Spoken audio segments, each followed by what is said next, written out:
All right. Who am I? Um, I'm a former critical care physician at Seattle Children's Hospital and neuroscientist.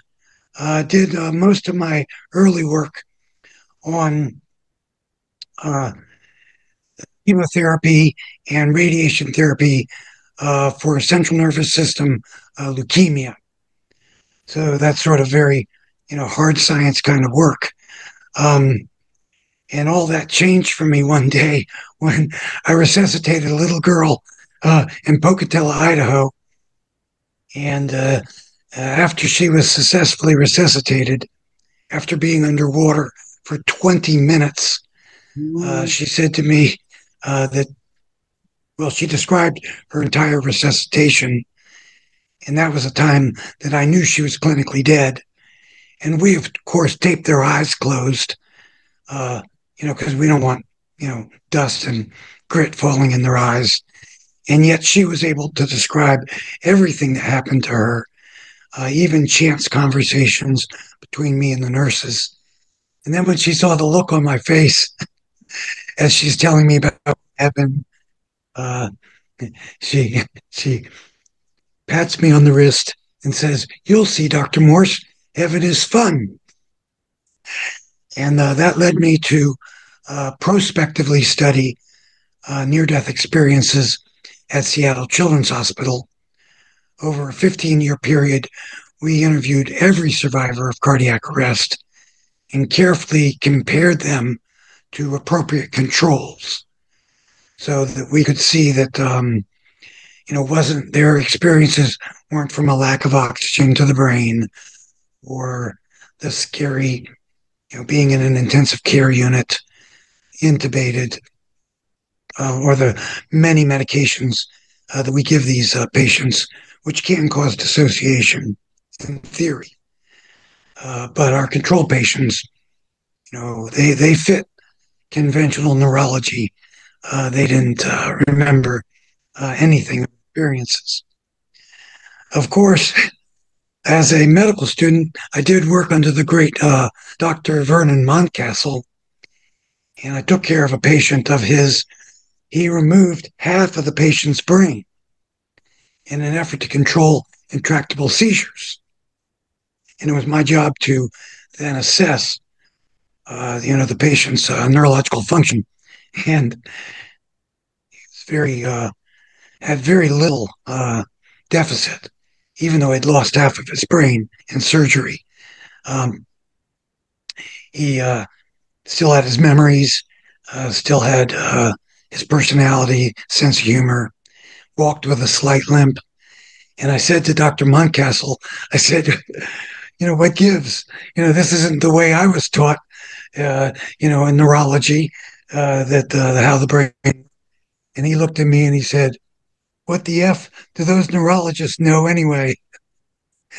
And I certainly learned that that was true in my studies of near-death experiences in children.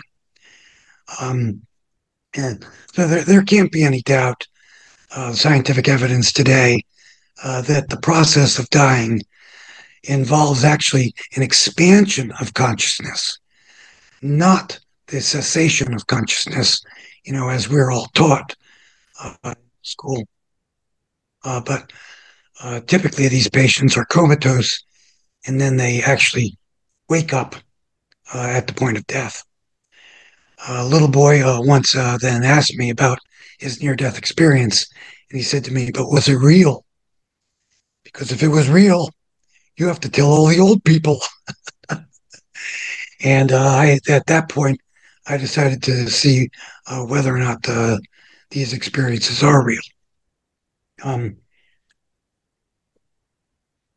of the first things I looked into was this issue that they enter into a world of all information.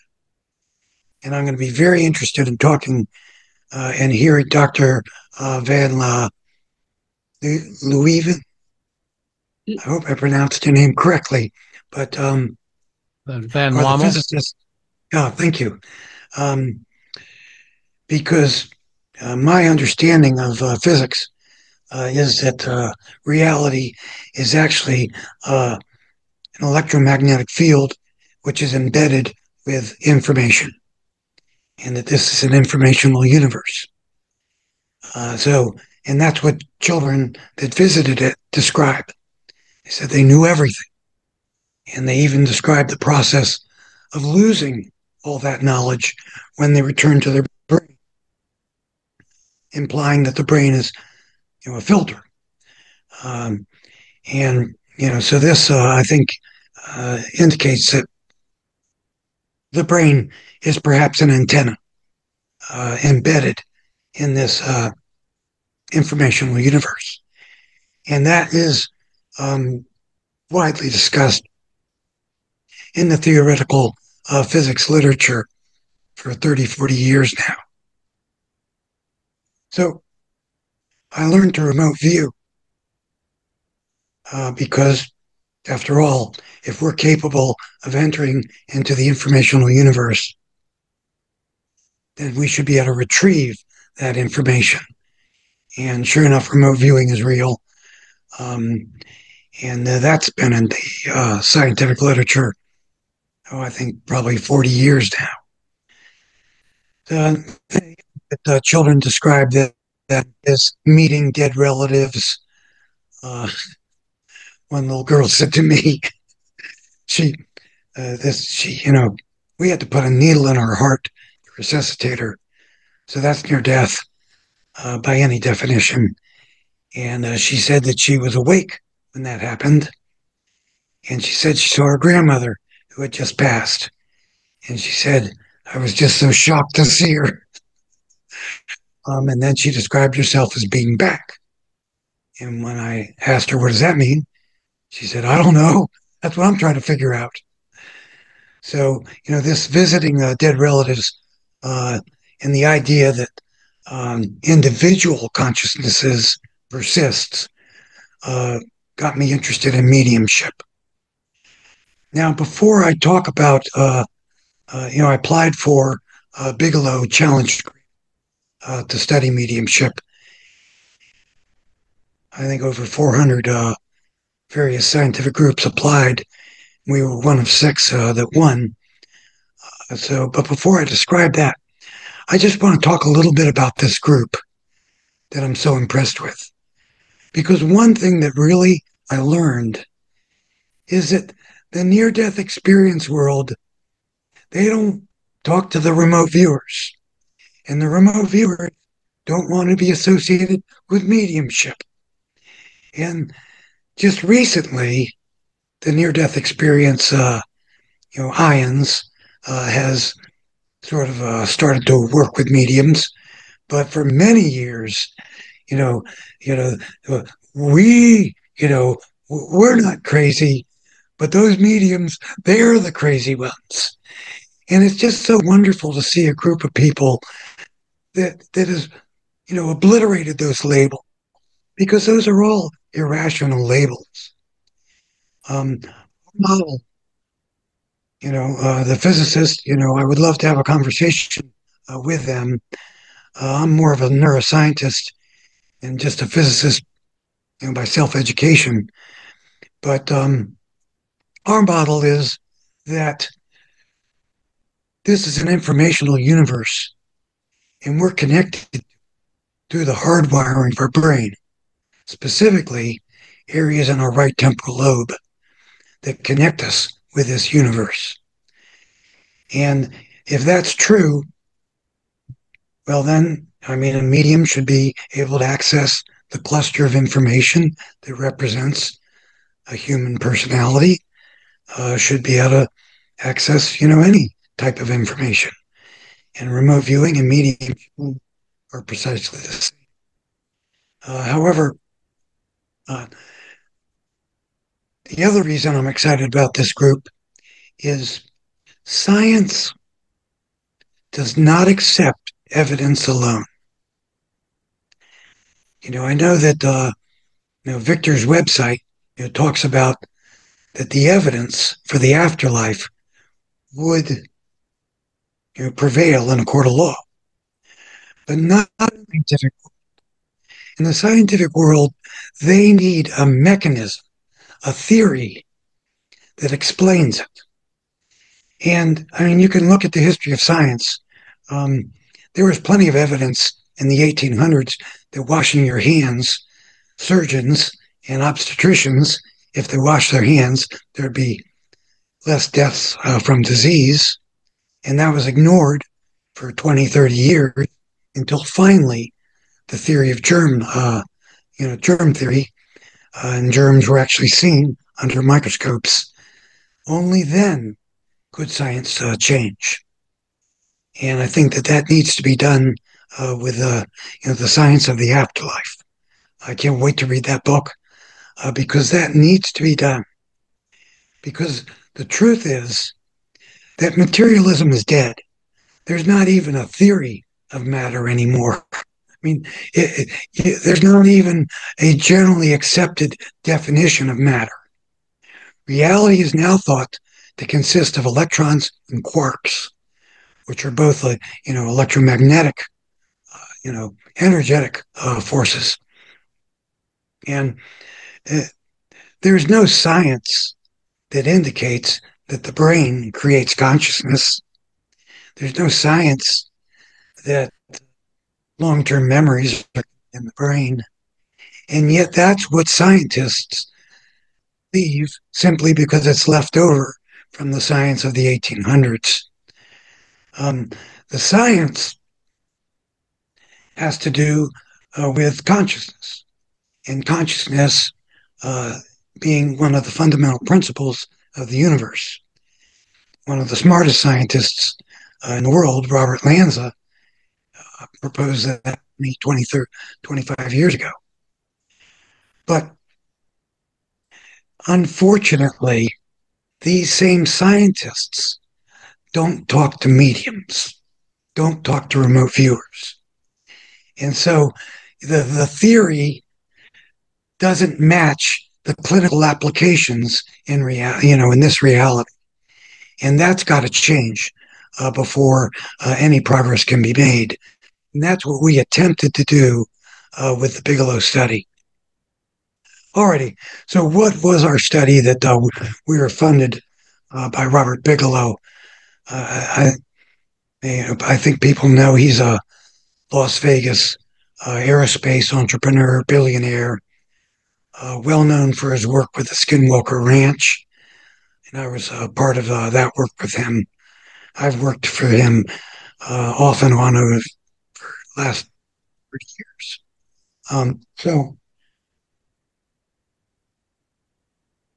Mr. Bigelow had 4 questions that he wanted to ask what he calls the other side.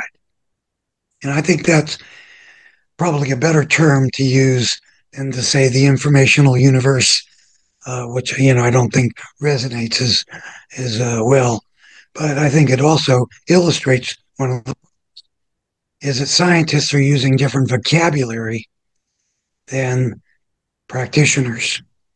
Mediums are not speaking the same language as scientists, and the language itself then becomes a barrier between those fields finally meshing as they should.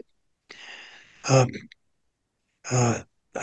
an aside, in our study, I work with 2 Harvard neuroscientists who advised us on the planning of our study.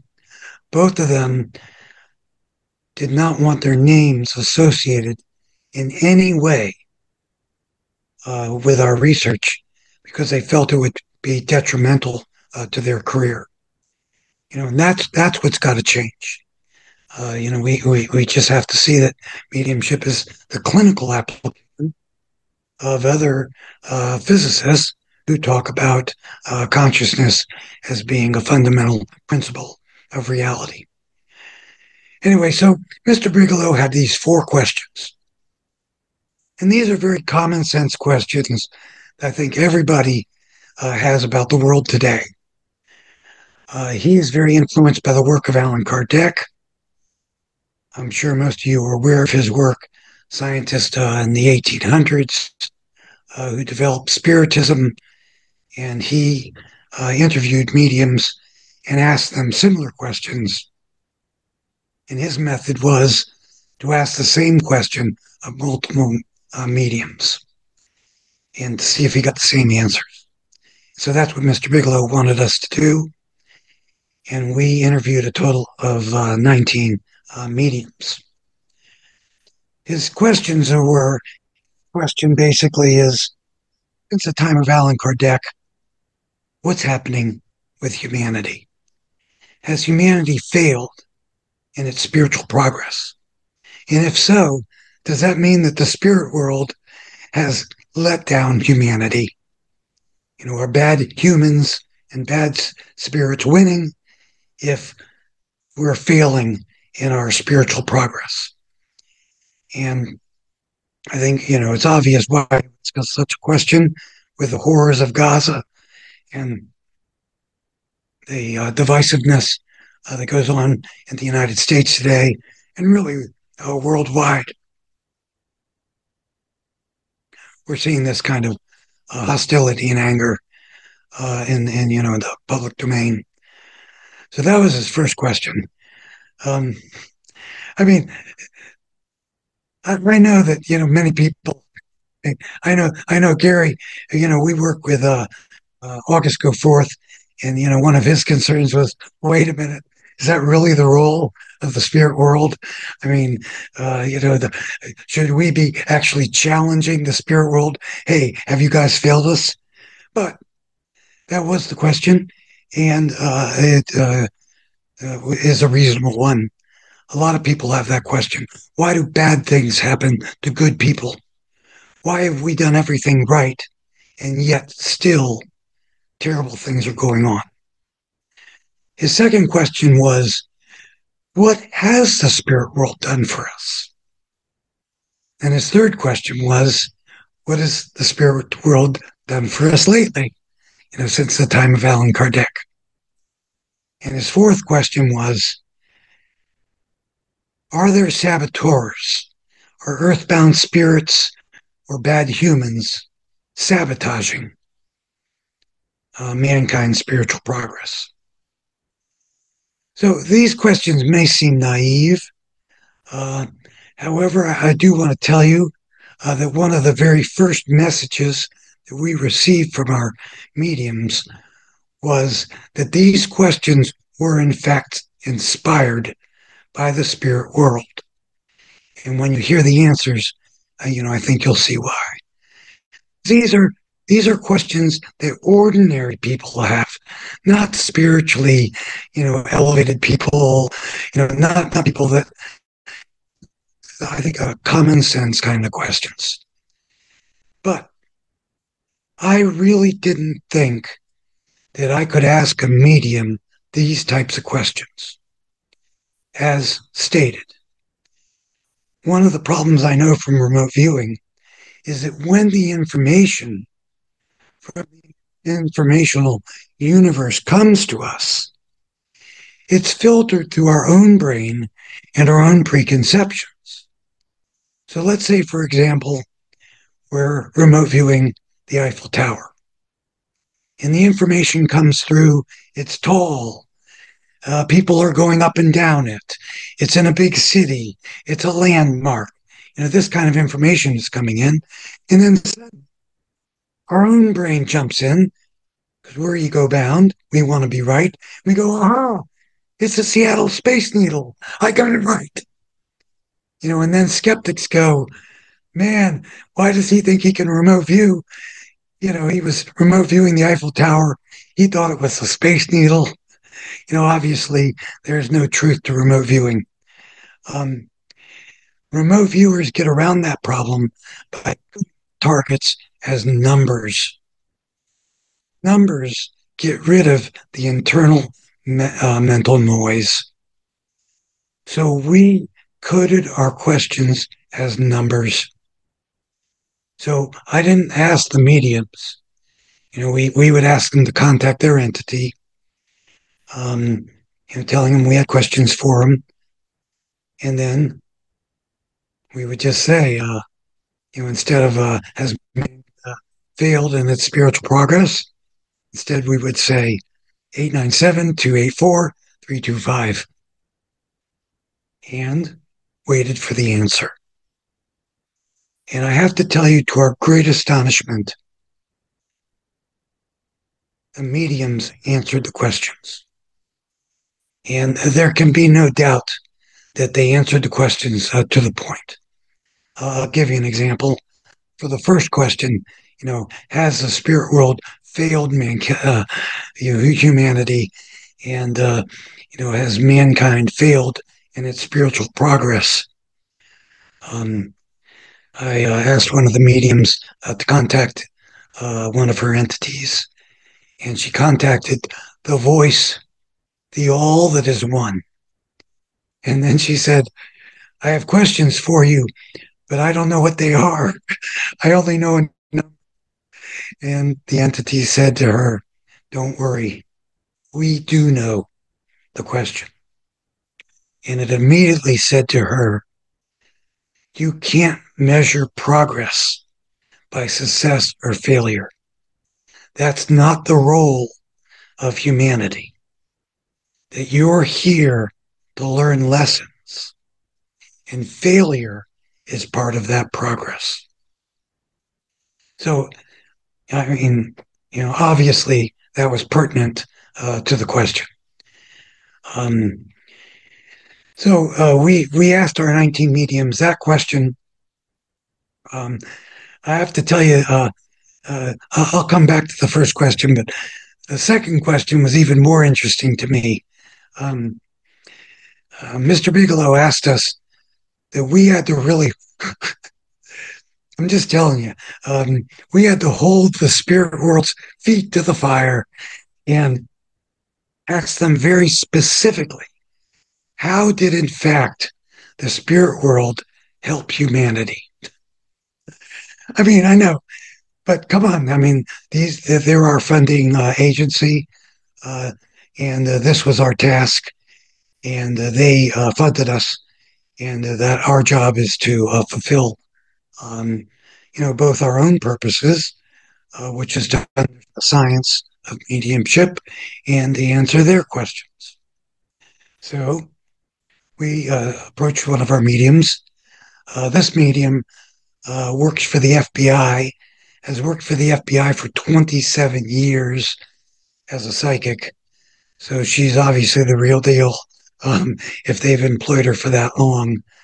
They gave her permission for me to tell you, has successfully solved 154 cold cases and brought closure to families through her work.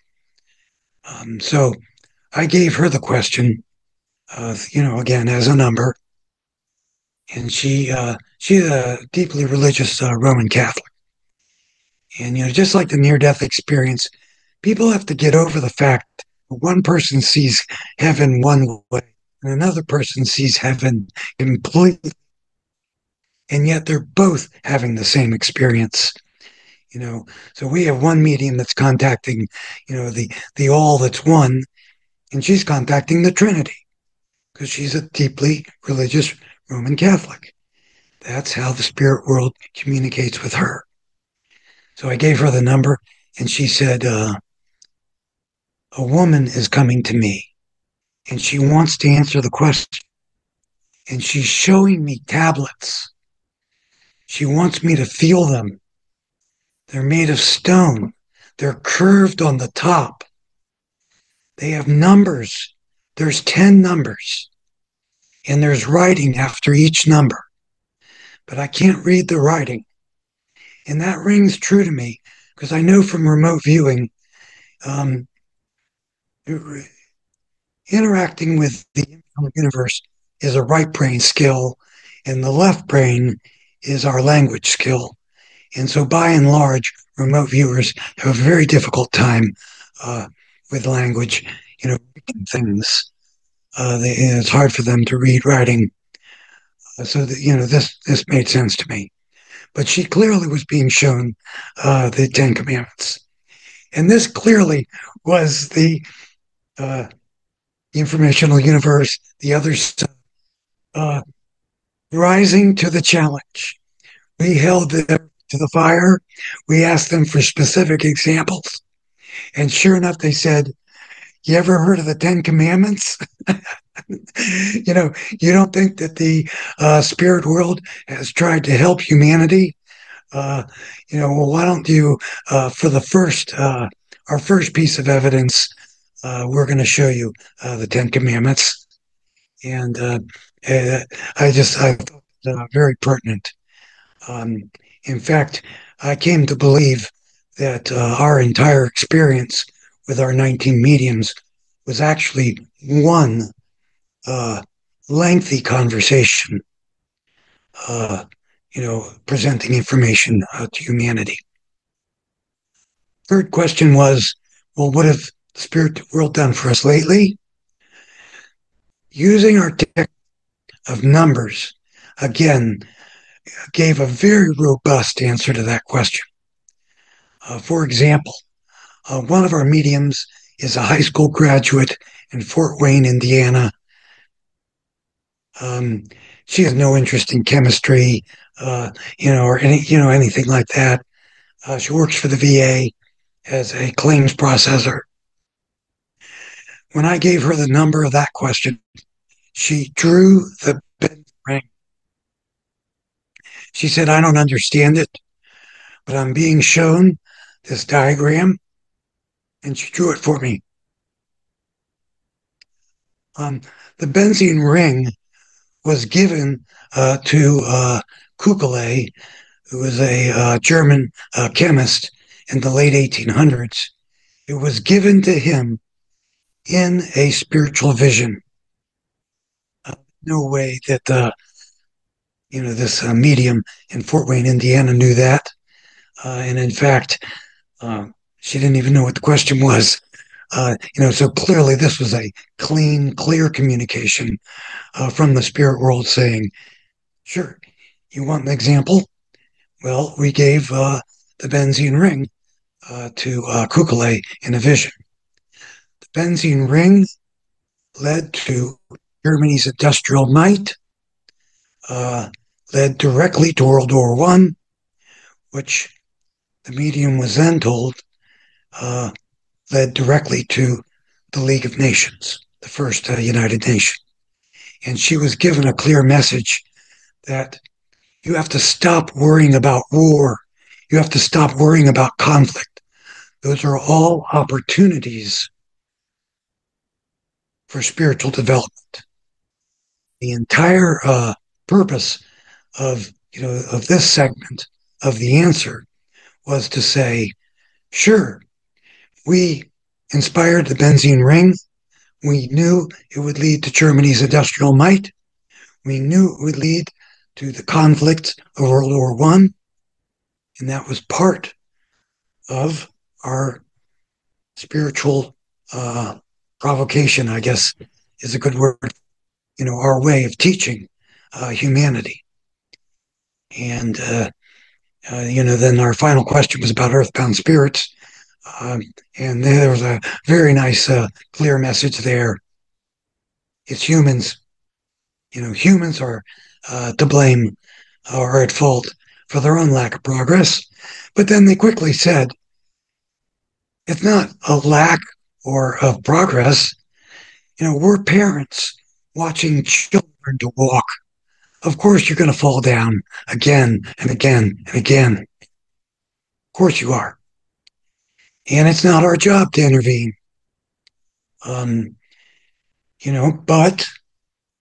But the final, that's why we titled our book, An Urgent Message, is, and remember, this came to us by presenting numbers to mediums. They said, you're now at the point where if you don't learn each other, you may be at the point of self-extinction. And, this world is an invented world. This is the spiritual reality. We're here to learn lessons of love. But if you burn this house down, if you fall off a cliff, nobody's going to be learning any lessons of love anymore. And, going back to the first question that we, again and again, that was the message that we got. We would give, for example, the first question's number to the mediums, and they would say things to like, "We're being shown a scene from the movie Thelma and Louise, where Thelma and Louise drive their car off the edge of a cliff. And now I'm being told that's the price of freedom. You know, we give you free will. We give you these spiritual challenges. And yet, you know, you now have developed the ability for self-extinction." And that was particularly sobering for me because we had no horse in the race. Our job entirely was to develop a scientific protocol to present these questions to mediums. We were funded, and it didn't matter to us what the answers were. We didn't have a horse in the race. Any answer that we got, we would have reported.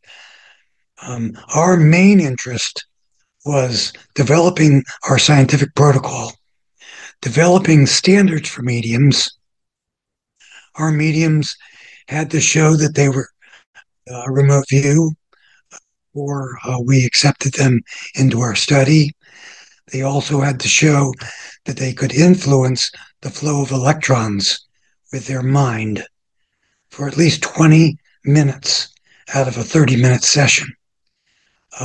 This and other research has been shown to correlate with altered states of consciousness, meditation, remote viewing, Reiki healing, etc.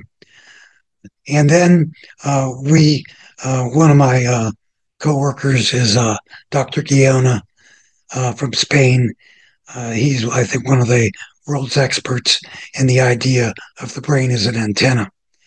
And, we proposed, to me, one of the first comprehensive theories of exactly how mediumship and remote viewing, because of what I started this talk off with, is evidence alone won't do it. So we, that's what we used our research grant for. And yet the message we got in response to these questions is something I think that all humans need to know about. What questions do you have? Wow. Those of you who would like to give a comment to Dr. Morse or some feedback, I'm going to ask Daniel Drayson, who's begun. And what we normally do is we ask people to raise their hand in the reactions buttons, so that we can then take you in order that your hands are raised. Dan, you were first. Okay, just a brief comment. First, thank you very much, Dr. Morse. I really appreciated everything you said. It was succinct, to the point, and beautiful, and very convincing. Thank you for your good work. Just one comment for now on the question of evidence versus proof, and science's demand that we have that we understand the mechanism of action.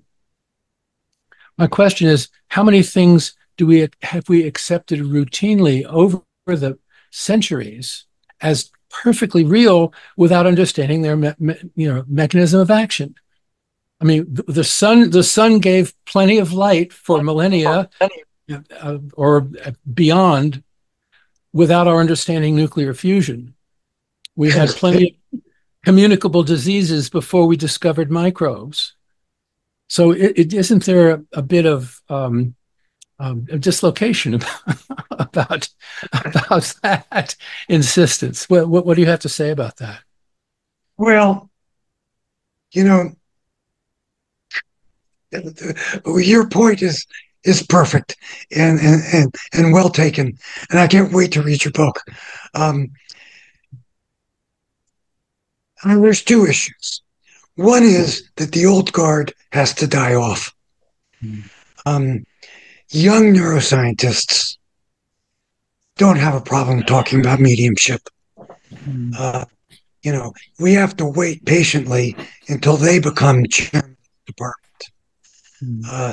So that happened. That happened when penicillin was discovered as a cure for syphilis.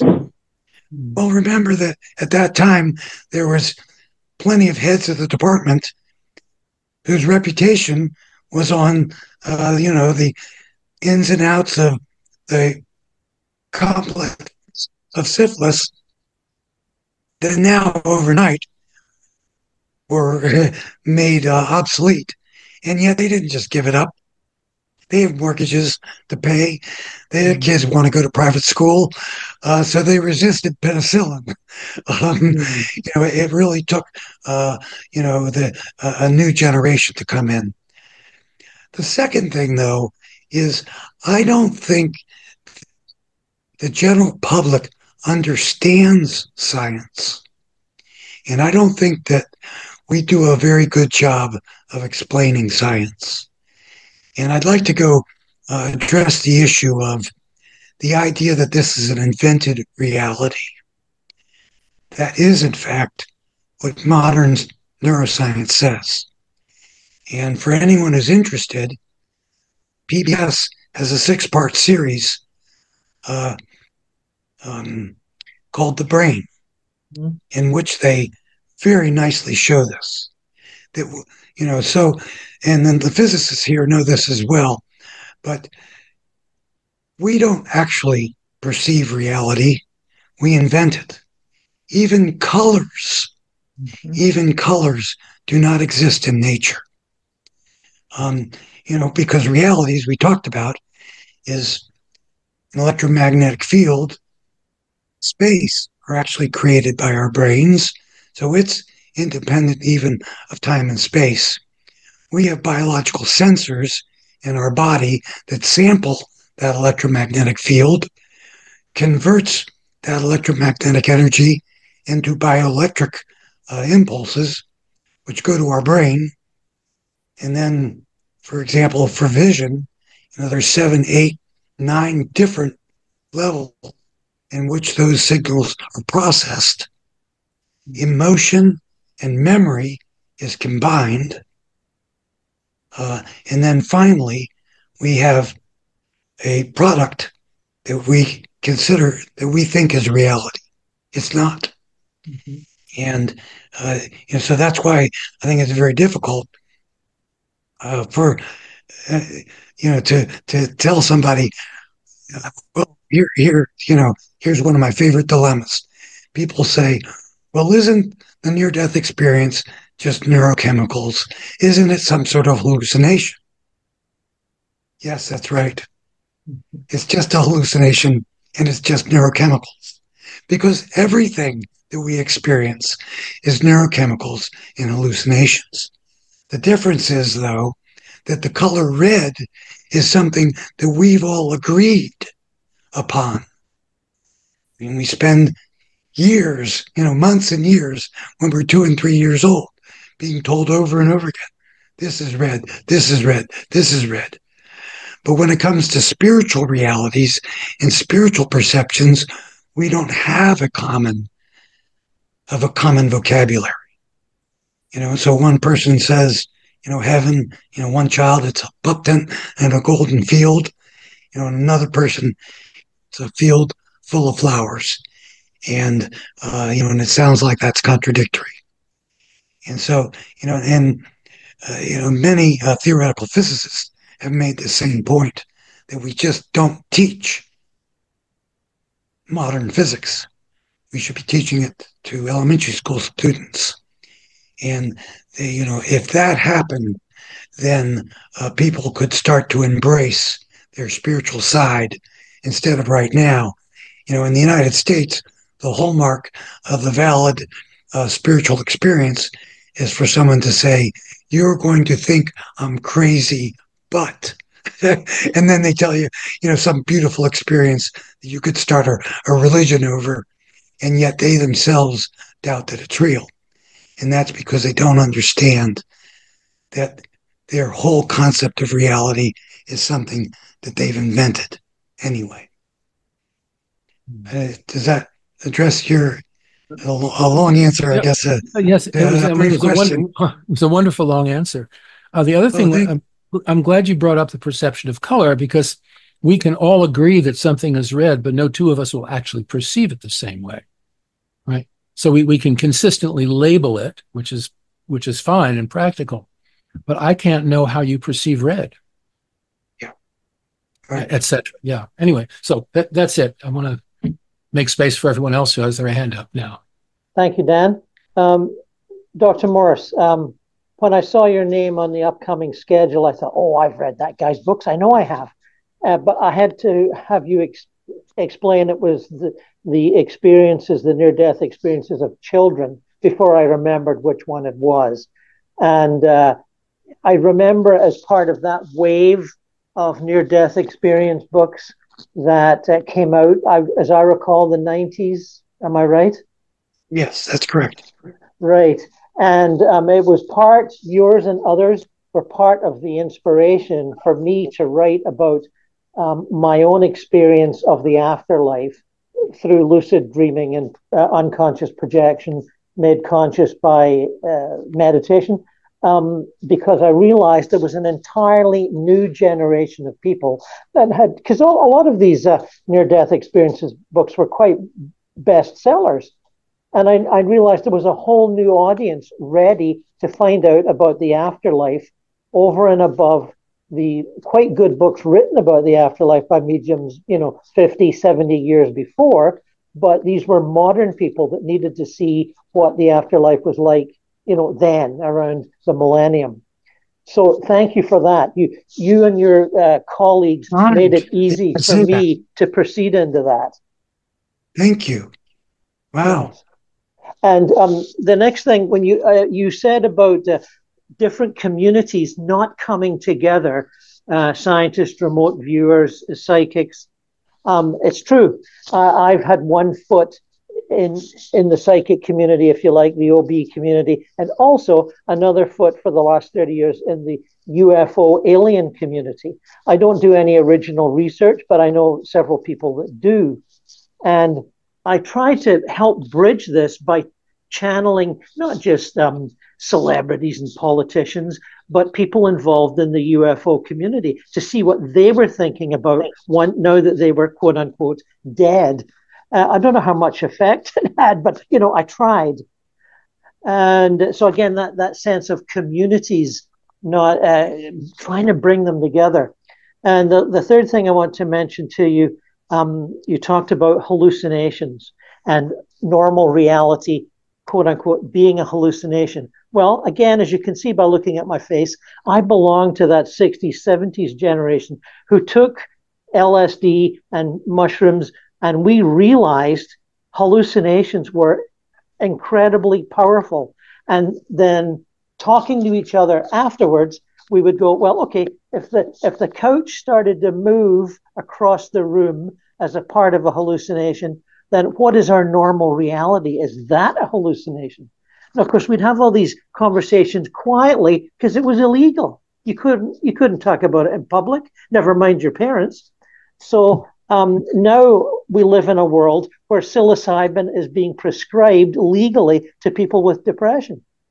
Yeah. So I just think it's wonderful as well. That and I'm sure the near-death experience videos that we have, hundreds of now, where people talk openly. So I just love that sort of progression culturally, Yes.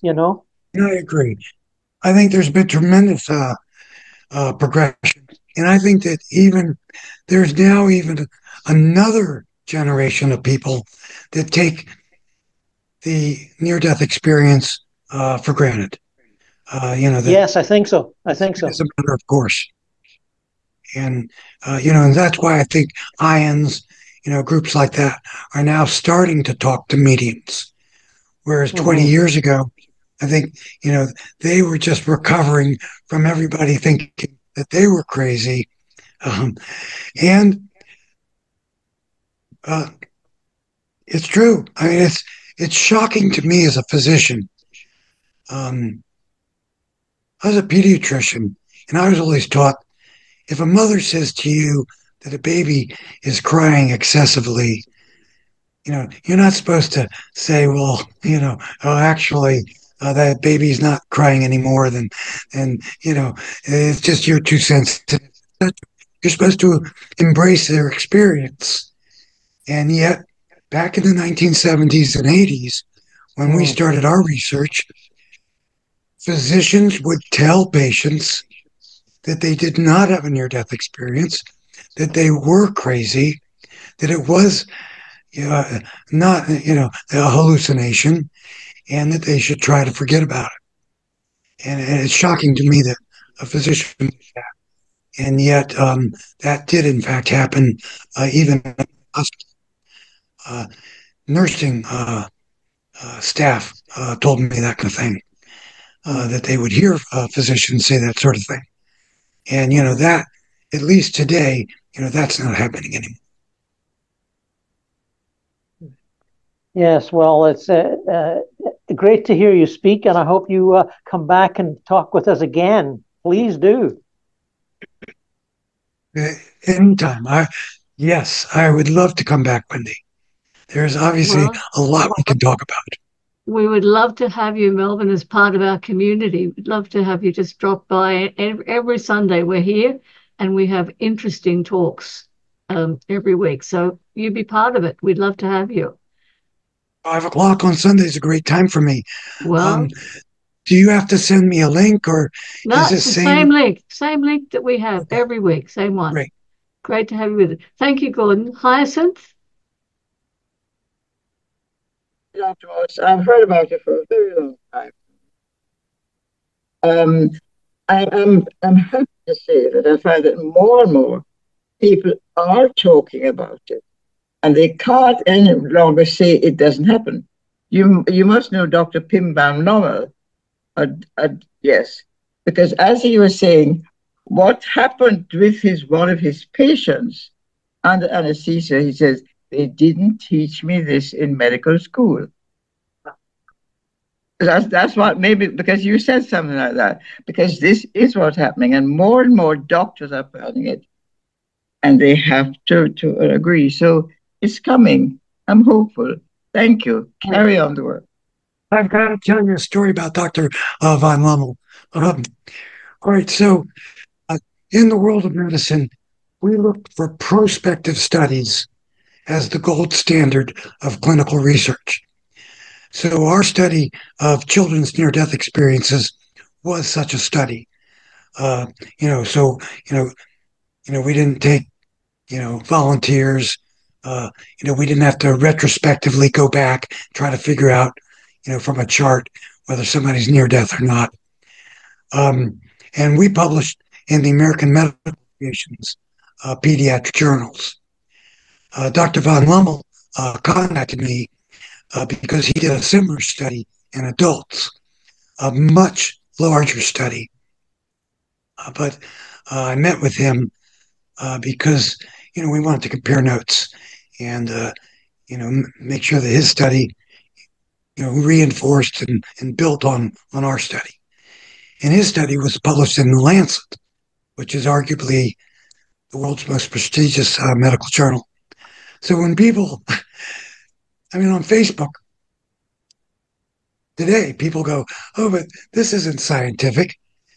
Dr. Van Lommel and I published our studies in the AMA medical journals in The Lancet. Anyway, I was much younger then. And to me, I was actually more interested in publishing papers. And I didn't really think all that much about spirituality. So I met with Dr. Van Lommel, and he is a very spiritual man. And he, told me that there's no coincidences and that all of life is, one cohesive whole. The things that we now know, that this life is a school. We're here to learn lessons of love. But at the time, I don't know, no coincidences? Of course there must be coincidences. Come on. How can that be so? So the next time I went back to see him, I decided to bring him a present. And I went to a bookstore in Seattle, and I told them that I wanted a medical, historical medical book as a present for Dr. von Lommel. And I was going to do this because I thought this would be my way of showing him that there are coincidences. And so this is a Elliott Bay bookstore, but the guy says to me, well, we only have one such book, and here it is. Okay, so I bought it. I took it to Dr. Von Lommel. I said, okay, here it is. I arbitrarily bought a book for you. It turned out the book was written by one of his ancestors. It was a book that had great personal meaning, and I was extremely humbled and started to understand, a little bit more. And I do want to emphasize our study of children by necessity was a very small study. Dr. von Lommel's study, it was the definitive study, involved 8 different hospitals in the Netherlands with hundreds of patients. So, his study, I think, truly is the gold standard, showing that near-death experiences are, in fact, the dying experience. Yes. Thank you, Dr. Morse. That's really marvelous. Now, I'd like to ask something linking to what Gordon has said. Now, the brain is vulnerable, really. We talk about wise elders, but a lot of our wise elders are actually dementing now. And you wonder what credibility will we have in future, even mediums? Is there any relation or any effect of dementia, say, on the perception of spirituality given by mediums or by people taking drugs? And what can we do to keep our brain healthy so that we do continue to see it properly, spiritual reality, if there is such a thing? Can we this moment I have to look. Oh yes, that's right. Some people think that that AI is like an akashic record, but really it's just a particularly human construct like ChatGPT or GPT. I can't quite remember which way around it is. But how do we keep the brain healthy so that we can be credible?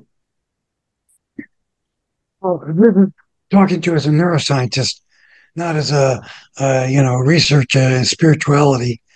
The way to keep the brain healthy has been really shown is to continue to use it. And there's any number of brain gym type exercises. Hey, Carol, my wife goes to a website that has a number of brain gym type exercises, but that's been clearly shown in studies of nuns, for example.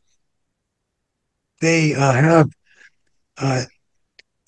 they can have on autopsy a brain that looks like it should be a full-blown dementia, and yet they never show it clinically because they've kept so active, learning new things, learning new skills, having routines. So the neglect of the elderly may play an important part in dementia. There's no question about that.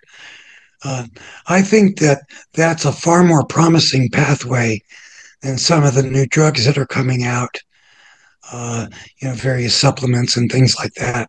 I don't find the evidence for that convincing, but learning new skills things that are very important.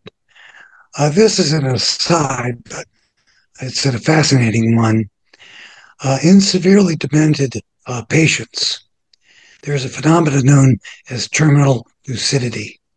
And when they come to the end of this life, and the brain stops working, they show the same effect that we see, for example, in children whose brains stop working, which is that suddenly their consciousness becomes clear and they become very lucid. This can actually at times be heartbreaking because the terminally ill patients that are suddenly lucid, their loved ones can then think, oh my gosh, they're recovering, they're going to get better. But actually that's a time, that tells us that they're transitioning, and that's a good time to say goodbye. So your question is a good one. There's probably other people in this group that could answer it better than me. Thanks, Melvin. Thanks, Christina. Gary? Yeah, Dr. Morse, thank you so much for this presentation. And I loved your methodology of not giving the question to the mediums, but giving them a number that validated the whole project in a way that would not have been. But I want to really thank you for your approach to that. My friend and cohort, Sally Taylor, has a bad Wi-Fi connection. So she has a question, and I'm going to read it to you. I am curious what percentage of children who experienced cardiac arrest and were part of your early study experienced an NDE?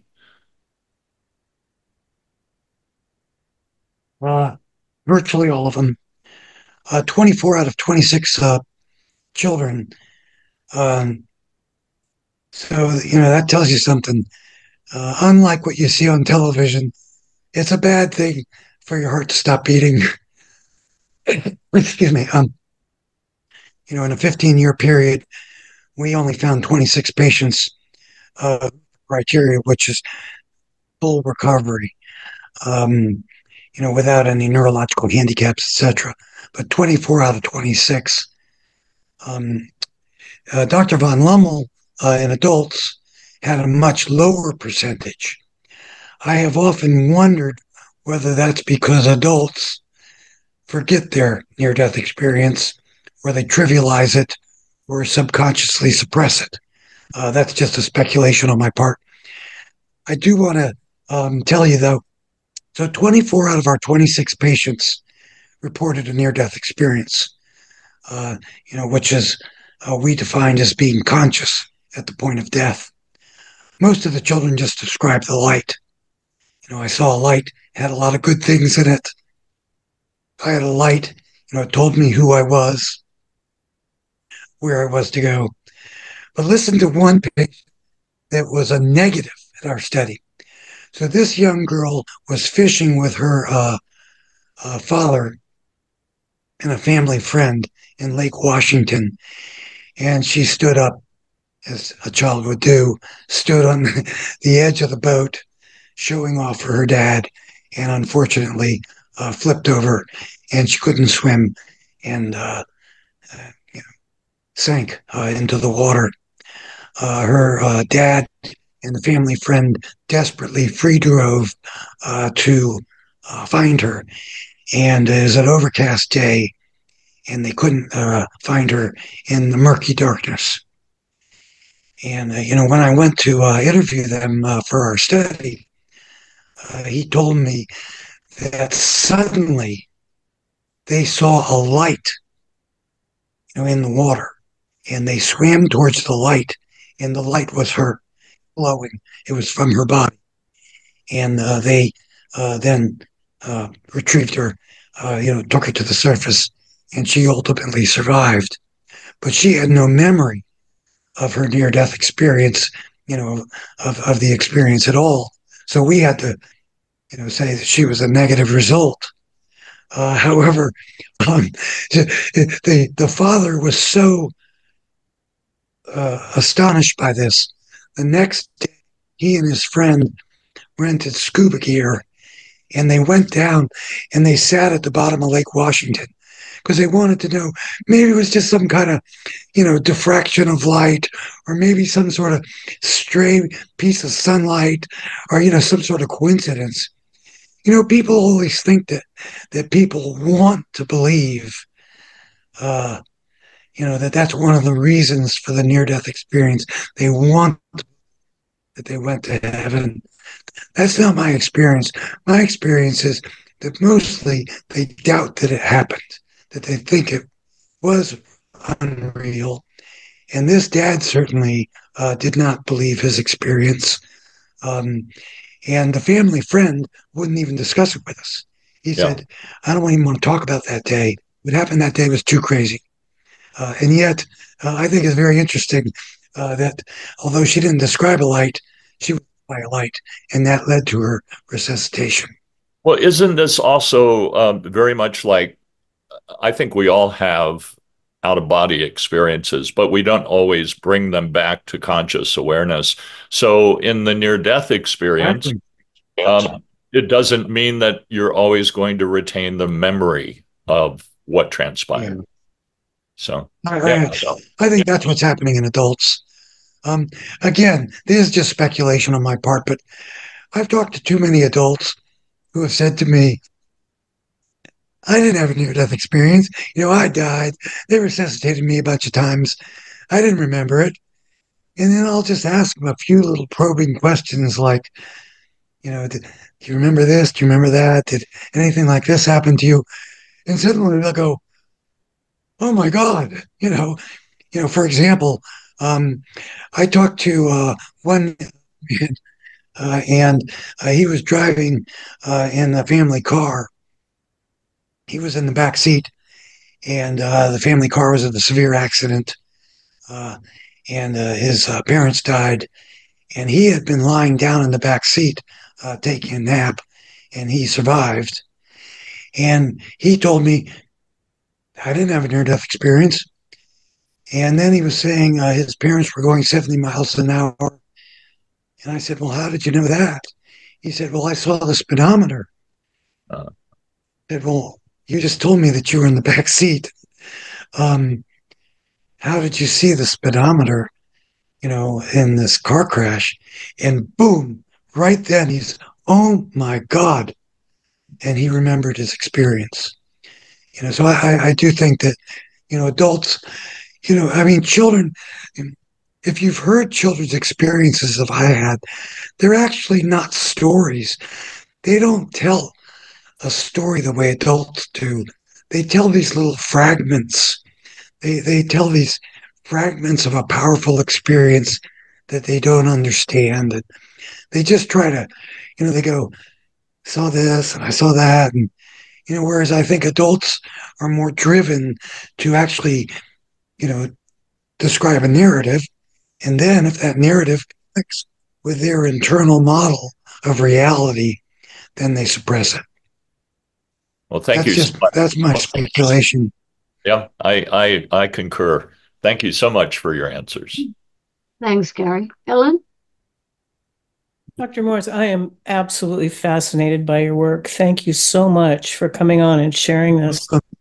I am particularly interested in that, in the place where the perception of reality and neuroscience versus psychiatry kind of come together.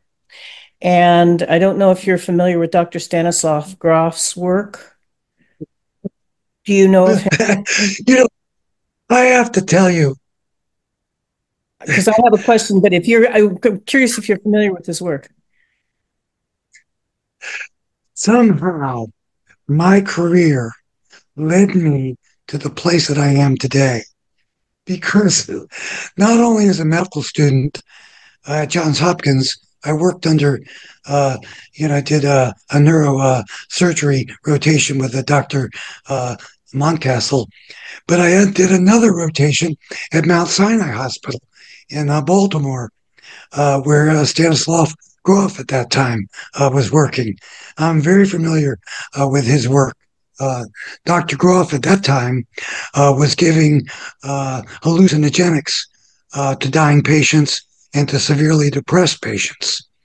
To see, had quite a transformative effect, and also helped them with death. So now that I know that you know his work and probably are aware of his book, Spiritual Emergency, what I'm curious about, because I was, due to my gift, which I'm now using as mediumship, I was diagnosed with a mental disorder, which I do not have, drugged heavily, and was part of a group of people who did a lot of peer support with a lot of people. I'm off the drugs for many years now, and I'm in my mediumship, and it took a Native American elder to help me get what it was that was happening to me in that experience. And it was later that I discovered Dr. Groff. But my question becomes, because I worked with so many people who've had these diagnoses, and so many of us in peer support circles will share very candidly what we experienced when we go into or in altered states. And many of them were so parallel that what was fascinating to me is the perceptions that some of us have had about this time we're in humanity right now. We started supporting each other when COVID happened, for example, because we had seen in some configuration what was kind of coming along for humanity. And I'm very curious about the question that you had, that you asked in your research concerning whether what the medium said about whether it was humans who are interfering or other spiritual entities that are interfering in terms of our human development, evolution, and growth. Because clearly I got derailed for a while with psychiatric drugs, and it took me a while to kind of push that away and start doing my work. But I'm curious if there's what those mediums came through about spirit world interference as well as human interference. Well, first I would say how brave you are. And one of the issue of psychiatry and spirituality is very complex. I think that's the best way to put it. Unfortunately, psychiatry does not focus on function enough. And so a lot of people who have out-of-body experiences or who communicate with angels or, what have you, were inappropriately labeled as, having a psychiatric diagnosis. Instead of asking the more pertinent question was, how does this person function in society? Does communicating with angels help them in functioning? Or does it, or is it some greater dysfunction? And so good for you that for the progress you've made. Psychiatric drugs, certainly there's a place for them. I don't want to encourage anybody to not take drugs that are prescribed, but they have significant side effects and can significantly alter one's function as well. So the message we got from the mediums was, that there are, bad spirits. Most of them are working out their own problems. There are earthbound spirits. Some of them are here to just be with their loved ones. Some of them are here because they're still working out lessons that they didn't learn in this lifetime. Fascinatingly enough, we heard several times that the spirit world evolves with us. And many of them feel that they connect themselves to us so they can evolve as we spiritually evolve. And there certainly was a sense that the spirit world can instill fear in us, can cause, alterations in the way we think. But having said all that, it's humans. This is a reality for human development. This is a reality for us to learn lessons of love. And that, we, if we, bad spirit, it's no different than allowing somebody, that's filled with anger and hatred. Their anger and hatred can infect us. And yet, I don't think that that's a bad spirit infecting us. That's us permitting that to happen. That's a failed lesson of love on our part. And I don't say this lightly. Our study took place over a year, and we encountered significant headwinds, even among our mediums. And many of our mediums encountered what they considered to be evil spirits attempting to interfere with their, with their our experiments. We've seen all of that, and yet all of that is played out on the human level. So, in other words, I'm saying that the message we got was, sure, spirits are troubled, or the spirit world doesn't like to use the term bad. That's an artifact of the question. They're like, bad, there's no good or bad. That's a judgment that you humans put on it. But, I think we all know it, that's a commonplace to use. But I don't think we can blame bad spirits. I think we can blame ourselves for being susceptible, for not developing loving relationships, for not having the bravery to, when we get caught up, in those, we all have them, these currents in which, this is happening, this is happening, it's like, the snowman joke, the snow shoveling joke, the guy thinks, I need to borrow a snow shovel from my friend next door. Well, what if he doesn't lend it to me? Well, then, well, why wouldn't he lend it to me? Well, because he must be an asshole, and then instead of going over and asking him, you go over and punch him in the face. But that still is a human issue. You haven't developed enough loving relationships that you can reach out to someone else as a sounding board. Hey, these are the thoughts I'm having. Does that sound right to you? So it's humans, having said all the rest of it. Now, thank you so much. Thanks, Helen. Thanks. Melvin, did you want to add something else? Still have another answer for you. First of all, our book is called An Urgent Message for Humanity, and it is our report, and you can get it on Amazon. But our book it has a commentary by Raymond Moody and a commentary by John Alexander, etc. But the report itself, you can get for free. So I don't want to feel they have to get our book. You can get it through our website, which is www.isscusa.org, or you can go to the Bigelow Institute and download it from there.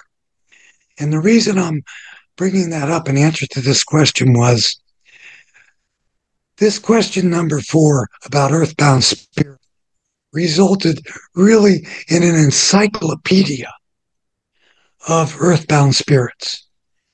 I mean, dozens of categories of earthbound spirits that are around us all the time. We're not alone. And so I encourage everybody to, one way or another, get this report. Some of these earthbound spirits are interdimensional beings that are just sort of here as tourists. I got the idea. I really was completely unprepared for this. And so when we prepared our answer to question 4, we just prepared it in encyclopedic form, of the several dozens of different types of spirits that we were told exist. And, download the report. And if you're interested in that whole issue of earthbound spirits, but this reality is for us. And if we're failing at our lessons of love, failure is part of progress, is what we were told. I was a medium participant in the Yale COPE project for a number of years, and they were looking at they were studying mediums who hear voices specifically, and people who are schizophrenic. And they were trying to look at the differences and similarities between the two groups. And one of the differences that they found was that, if I recall correctly, mediums processed in their, because we had MRIs and EKGs. I always get that, encephalograms. The mediums and the schizophrenics were processing information in different parts of the brain. Yes, that's correct. And the mediums, surprisingly, we were processing it in a more primitive part of the brain, if I remember correctly, in the back, as opposed to the prefrontal cortex, which is what they were finding with the schizophrenics. But the other thing was that the schizophrenics tended to have very negative experiences, where the mediums, they may be hearing voices, but it was just the opposite. The voices are very helpful, loving, help them even problem solving, and so on and so forth. So, it was quite an interesting thing to participate in. So I don't know where the study is now, because I've gotten off on my own things here. Unfortunately, this subject, in any answer I give, is in another entire session. Regina, let's tell us about what you're going to talk about next week, and anything else you'd like to add, because that's very pertinent. Well, it's reference to Dr. Morse. Thank you very much. First of all, thank you for everything you're doing. Fantastic. It's lovely to hear science come forward and say they're doing this, and that you've been doing it for as many years as you have. That's fantastic.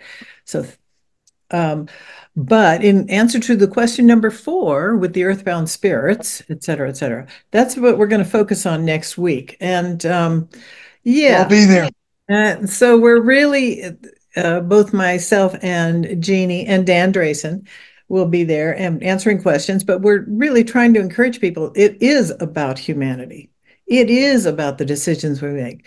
And we take our personality over. Our personality just goes with us on the other side. So if you're a bad seed in this life, you're a bad seed in the next one until you finish learning what you got.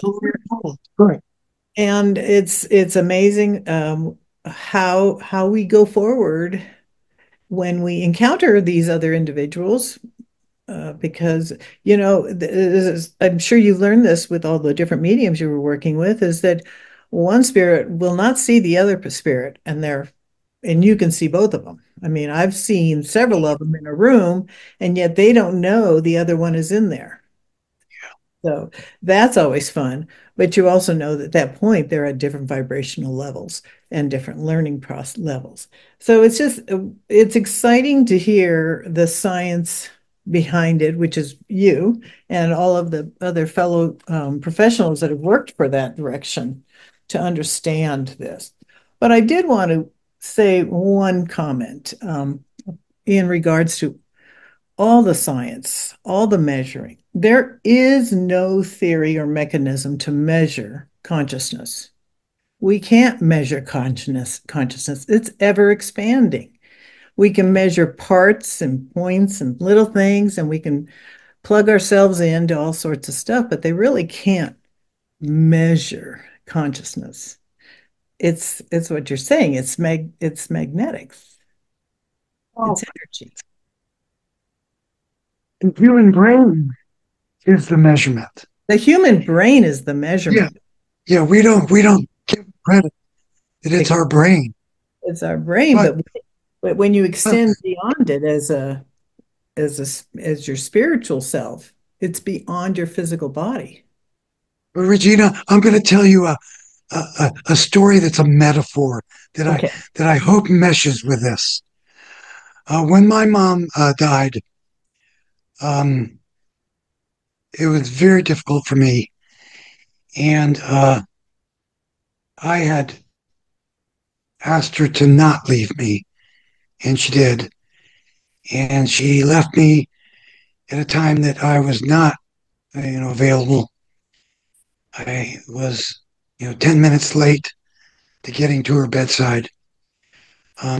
However, she started leaving me dimes, and she left me dimes in places where there can be no dimes. And I came to understand that she was doing this because I needed to see a dime.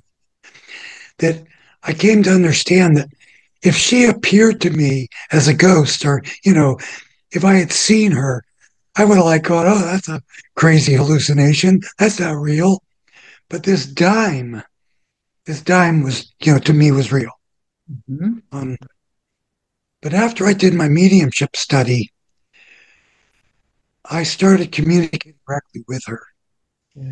And I found that I no longer needed dimes. And my mom has not left me a dime in 6 to 8 months. And I think it's because I sort of learned the lesson that you're hinting at is, some of us, we need to do this. We need to measure it. We need to show, hey, wait a minute, schizophrenics, that's one area of the brain. Automatic writing, a different area of the brain. Ordinary writing is a different area of the brain. And we need that, that's our crutch. It is. And yet, that's our bridge, though, to then finally understanding. Because I don't think if she hadn't left me those dimes, now I really feel I can just talk to my mom. Good. But I don't think I would have. I think She 5 built years. the bridge for you, though. She Yeah, knew. She knew. Yeah. And others, it just depends. Some of them, of course, they don't want to see their parents. And we understand all that, but it is wonderful that spirit, there's a part of spirit. She was over, she went fully over, that she was able to incorporate that new knowledge and share with you how to physically manifest dimes for you. So we know that she's just not an earthbound. She was already collected, so to say. But how wonderful for you. What a dear, dear blessing. I just love it. I love seeing when a person, I've been bedside by death and dying people since I was 13. And so I've seen lots of death and lots of dying, so to say, or exiting. And it's just beautiful. It's beautiful to see them reach out and know that they're reaching out and oh, so-and-so's coming, and they can feel it and they see it. They're so excited. Just love it. And when you get to witness that, there's no tears. There's just no tears because they are so full of joy. And anyway, I'm really grateful that you are here today to share all of what you have for Wendy and our group. It's just been just marvelous. Your comment, though, reminded me of one of the most remarkable or surprising things that we heard. Our question number 2, basically, I know it's a rude question, but remember, the person posing these questions is a very accomplished human being and has a lot of confidence. And so his question was, what has the spirit world done for her? 3 of the mediums, when I gave them the number, their answer was death. Mm-hmm. Death itself is the spiritual engine that that is stimulates mankind to develop. And we heard that again and again. And when they fleshed that out, they would say, "You fear death, you fear the horrors of Gaza." And sure, there is suffering involved, but death is a time of reflection. It's a time of repose. It's a time to learn. And for those who are struggling, it's a time for them to then go back and learn new lessons. It'll address their fundamental issues. And so that was surprising things I heard. That's wonderful. Thank you so much, Gina. Oh, it's just wonderful. It fills my soul. Just fills my soul knowing that there are individuals such as yourself that are supporting those who come out of those near-death experiences. When I died on the operating table and I talked to the doctor about a month later, I said, "I died, didn't I?" And he goes, his eyes got real big and said, yeah. I said, "Yeah, I was watching you." And they had to manipulate my heart. But anyway, it was great. I'm grateful I had that experience. Absolutely marvelous, because for me, it was more about the fact that it affirmed everything I already knew. And it was such a wonderful affirmation. Everything that I've been experiencing so far up until that point, that now I was rewarded with well, now we're going to give you a little taste of what it's like so that you know that you're still on the right path. You know that you can still work with these people. You are telling them the truth. And when you help them over, you're easing that transition. And what a joy. What a joy. It's just joyful. So thank you. Thank you. Thank you. Thank you. Now, somebody just put a comment, that measuring is not, that just because something, measuring isn't the only way of quantifying something. Some things can't be quantified. And, where I went to medical school, Sir William Osler was the great physician who was associated with Johns Hopkins. And he said, the greatest healer is faith. And yet faith cannot be measured, by the laboratory scale or by any of our instruments. So I just was agreeing with the person who posted that.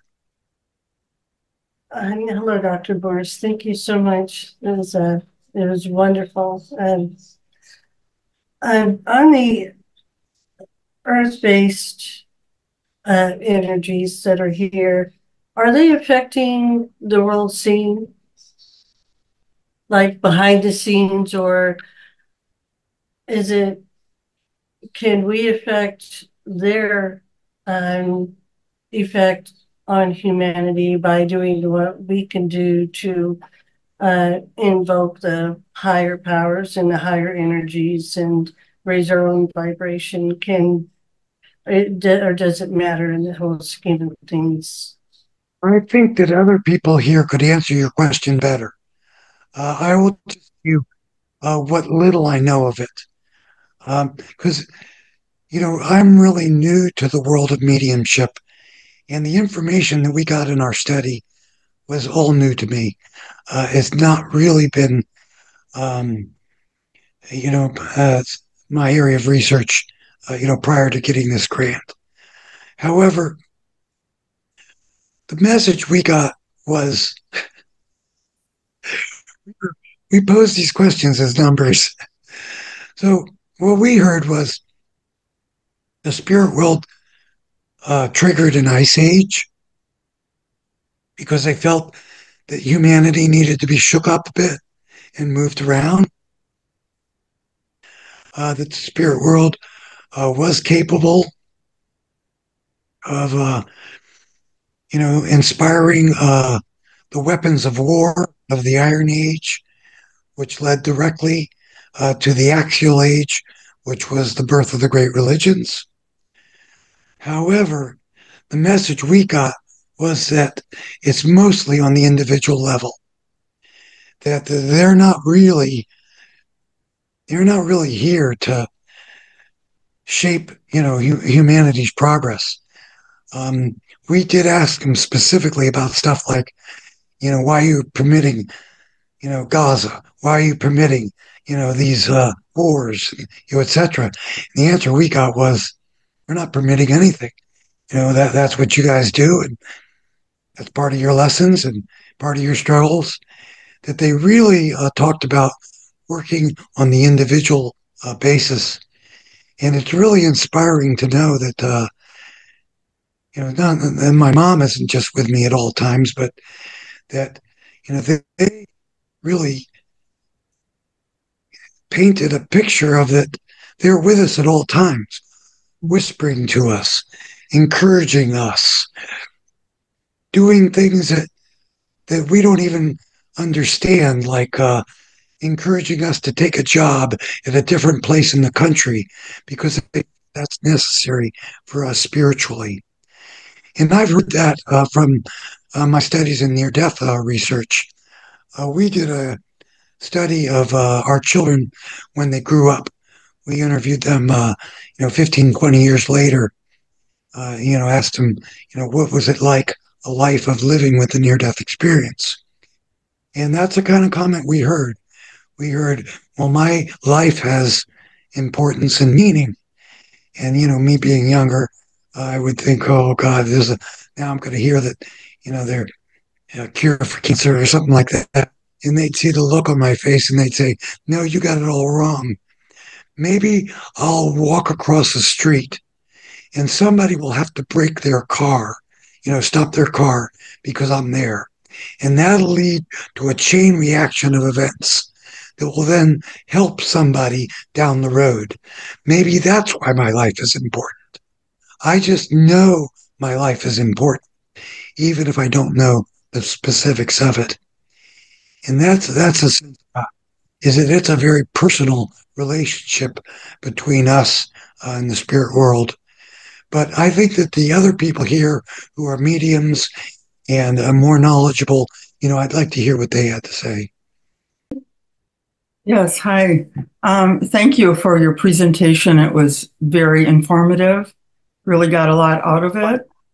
I want to backtrack a few minutes ago when you mentioned, excuse me, certain people hear voices of angels. That would be me.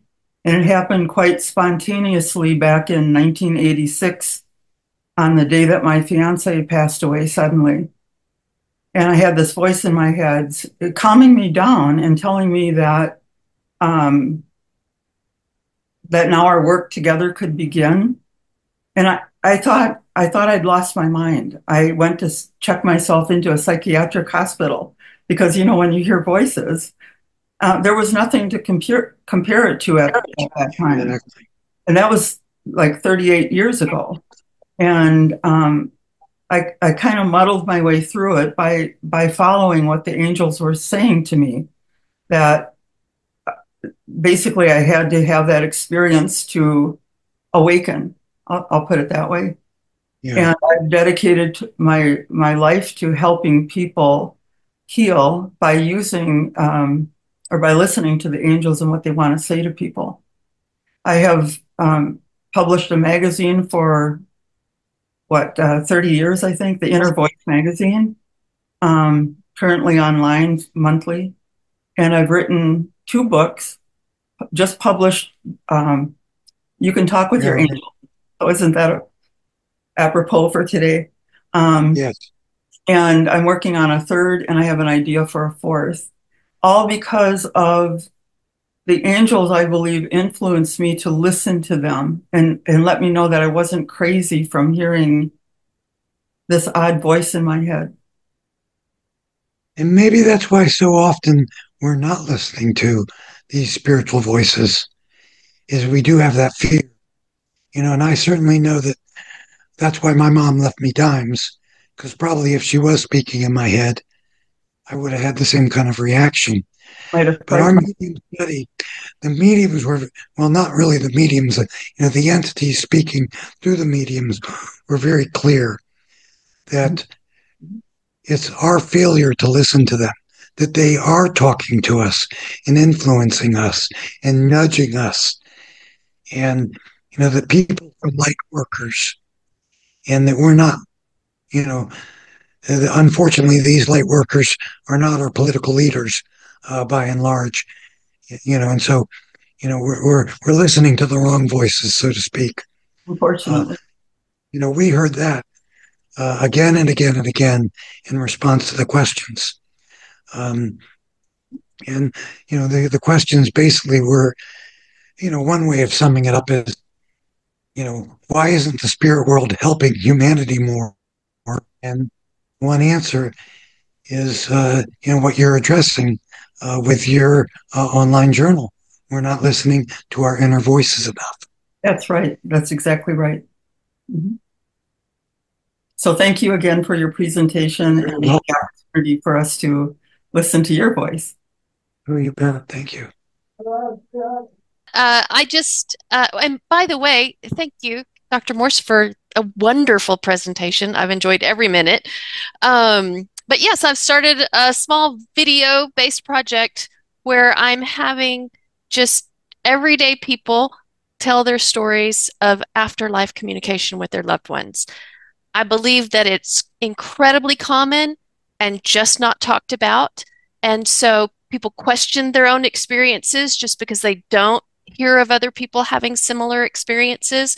So I want to normalize it and have people recognize the many ways that spirit communicates so that they can accept their own experiences more easily. Sally, I've got to jump in. Sure. And tell you, this is another one of my sort of pet projects, that how the different communities don't communicate with each other. Because, for example, in the grief literature, widows and widowers have the experience. I mean, this is documented in the grief literature. 70-80% of the time, they will have the perception that their loved one is communicating with them. In the grief literature for children, it's higher. It's as high as 90%. When I work with grieving parents and they tell me, why doesn't my child ever talk to me? Why does I hear all these inspiring stories? Invariably, my first question is, well, what have you experienced? And I'm sad to tell you that invariably they say, well, this happened to me. That was just some crazy dream. Well, this happened to me, but that wasn't real, And in the grief, death and dying and grieving literature, there is no mention of spirituality. When these articles are written about how, widow or widower will experience, this experience, it's never presented as, wow, what a cool spiritual experience. You should learn from that. Invariably, it's presented as something that you should counsel them about, that you should reassure them that, oh, isn't that nice? That you had that very pleasant experience. But there's never any indication that it was real, that it, that this is just a psychological phenomena. And so you have this, hospice, for example. Hospice is preoccupied with medications for death and dying. And spirituality is unfortunately lacking in the hospice literature. And yet, as everybody here knows, and their own literature documents, the dying experience is very spiritually dynamic. Exactly. Love hospice nurses because they all know what's going on. Oh, But yeah, I wanted to nurses. add, yes, I wanted to add, Dr. Morse, that my experience has been that those who find they have a continuing relationship with their loved ones on the other side heal from their grief faster. They become happier sooner. They learn to interact and continue that relationship so they're no longer in the deep pain of feeling like they've lost them forever. So, Zoe, let me tell you how that plays out in real life among the mental health professionals and the medical professionals who work with the grieving. They consider it unethical to suggest what you just said, because after all, so we're just going to pretend that their experience was real because we know that it's good for them. I mean, and I'm making this sort of face and this sort of tone of voice because that's how these kinds of discussions occur. I've heard hospice nurses say exactly what you've said, and I've heard the other medical professionals sit around the table and go, "We're not going to just sell them some, you know, false hope. We're not going to, there's no medical evidence that there's life after death. There's no proof that after death communications are real. And so therefore, we're not going to suggest that a patient could actually learn to heal or play. I shouldn't say heal. A parent is not going to heal from the death of a child. I don't want to suggest that, but it can plant the seeds of healing. Exactly. If these things are taken seriously. Yep.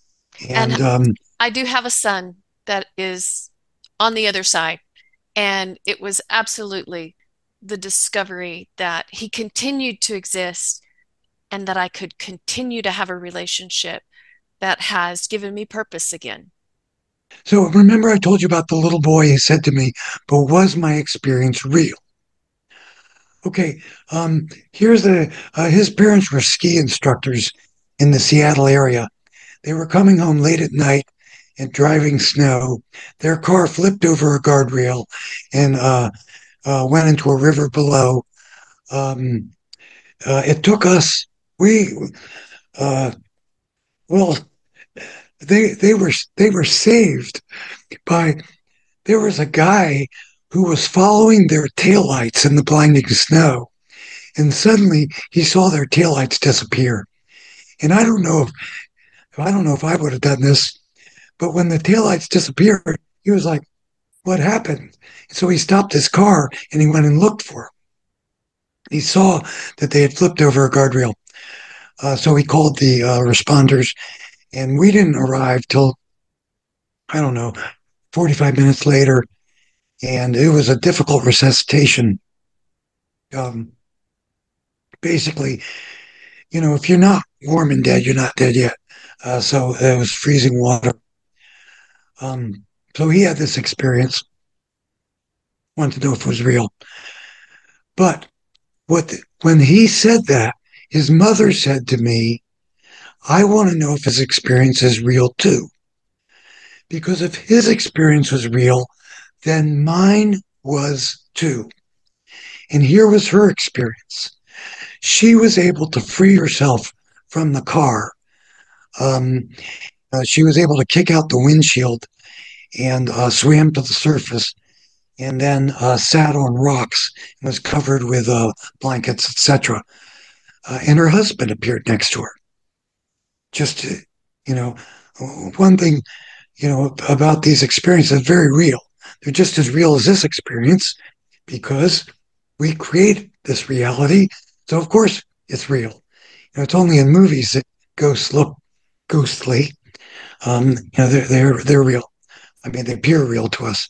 So her husband was next to her, and he looked over at her and he said, "Everything is all right. Everything is as it should be. Please, don't be concerned." And she was filled with anger. She screamed at him, "What are you talking about? They're down there trying to retrieve our son from the car. And you're just sitting here on a rock helping. And why are you telling everything is okay?" And as he screamed at her, or she screamed at him, he disappeared. So that's, an after-death visitation. And I think she's correct. It's more difficult to study things like after-death communications, premonitions of death, shared dying experiences. We can't do the scientific analysis that we do with a near-death. But if the near-death experience is real, then to me that validates this entire host of spiritual experiences that surround the death and dying process. And unfortunately, other medical professionals, as yet, are not seeing it that way. And they're just, it's just, you're talking to my passion, Sally. Because these experiences have the power to heal if they're perceived as such. But if they're dismissed and trivialized, then the person, I had some crazy hallucination, and I wish that I could have had the experience these other people had. Thanks, And Melvin. I do find, yeah, that was wonderful. Sorry, I didn't mean to step on you, Wendy, but I was going to say, I do find, though, that a lot of them do come around once they retire, and then they can speak more openly. Oh, God, yes. The head of our department of hematology oncology was the most skeptical person when I did my near-death research. And he always used to sing the Twilight Zone whenever I would come into the conference room, etc. I was talking to some parents about him. They said to me, what are you talking about? Dr. Guard is the most sensitive, loving person, and we've told him all these stories. But he did it at night. He came in at night and would talk to the parents and hear their stories and validate them and reassure them that their experiences was real. But during the day, when he had his hematology oncology chairman of the department hat, then he was like, there's no scientific evidence. So you're absolutely right. Thanks, Mel. Unfortunately. I'm just going to bring a last question or comment in from Dan, and Dan has told us something very, very similar about scientists when they're down the pub. Daniel, would you like to join us? Yeah, the business of the after-hours discussions in the pub, that was one of Rupert Sheldrake's favorite kinds of anecdotes when I first started working with him years ago. But I was just wondering, wouldn't it be fun to make a documentary where we show all of these compartmentalized specialists not willing to talk to each other, but here in the audience, we're seeing all of these examples side by side. And I'm fascinated. One thing I've been fascinated with the question of proof, partly because proof seems to be more of a sociological phenomenon than anything else. The criteria of proof are themselves, they're our own projections to a great extent. One more other very quick anecdote. Some years ago, I had met several women who were nurses in a children's cancer ward. And they had amazing stories about their experiences with themselves, with the children that had passed, and so on. And I was going to do a documentary about them. It never happened, but the title of the documentary was going to be "Don't Tell the Doctor." So, anyway. Well, we see that with Sally's comment. Sally's project is to normalize the after-death communication, and yet the death and dying and grief literature has already normalized it, except they don't believe it's real. They see it just as some sort of, an artifact of the psychology of dealing with someone who dies. That's quite natural that you create.